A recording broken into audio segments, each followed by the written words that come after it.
In Suffolk County, England, there is a remote forest in the village of Rendlesham that has become famous for being the site of one of the most extraordinary UFO encounters ever reported.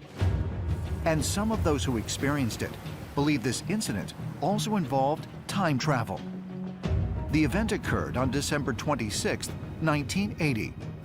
Airman John Burroughs was performing a routine security check at a U.S. Air Force base when he received orders to investigate a possible downed aircraft. My supervisor called me on the radio and asked me to meet up with him so we could check the east gate. We're driving down the road leading to the east gate to check on it when all of a sudden he saw some strange lights in the forest. So I decided to call it in and let him know something strange was going on.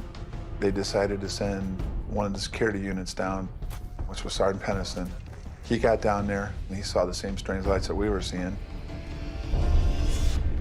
I could see all these multiple color lights and things like that, and the air felt different. I don't know how to really explain that, but it did feel like there was electricity on our skin and hair and stuff.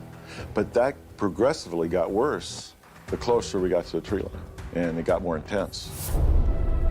There seemed to be like an electricity-charged atmosphere, and then also there were points where it seemed like everything was going in slow motion. As the servicemen approached the strange lights, Sergeant Peniston reportedly saw a large craft just beyond the tree line. The craft was triangular in shape, measuring about 6 to 7 feet high, black in color. I had come around to the far side of the craft, and that's when I noticed that there was, inscription on the side. It is about 3 feet long, maybe 6 inches high. So I'm expecting to find, I don't know, some kind of prototype stuff, USAF. I'm looking for something very familiar. Instead of something familiar, I see these pictorial type glyphs, and got running my hand over the side of the craft. I don't know how to explain this. It's like someone was holding a picture up, okay? I could see it in my mind's eye. Zeros and ones. So I recorded those, one after another. When Peniston touched the craft, he then said that he felt a strange download of information to his mind, and he felt compelled the next day to write down a series of zeros and ones, which we now regard as binary code. Years later, a computer programmer took this information, ran it through a translation program, and a message emerged. The message read, "Exploration of humanity, continuous for planetary advance, eyes of your eyes, origin year 8100.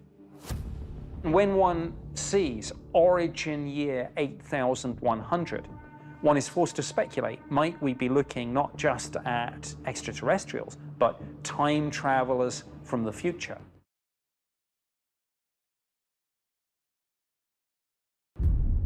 After the incident, the U.S. military conducted a brief investigation, but allegedly tried to keep the eyewitnesses away from the press. But for Airman Burroughs and Officer Peniston, the event wasn't easy to leave behind.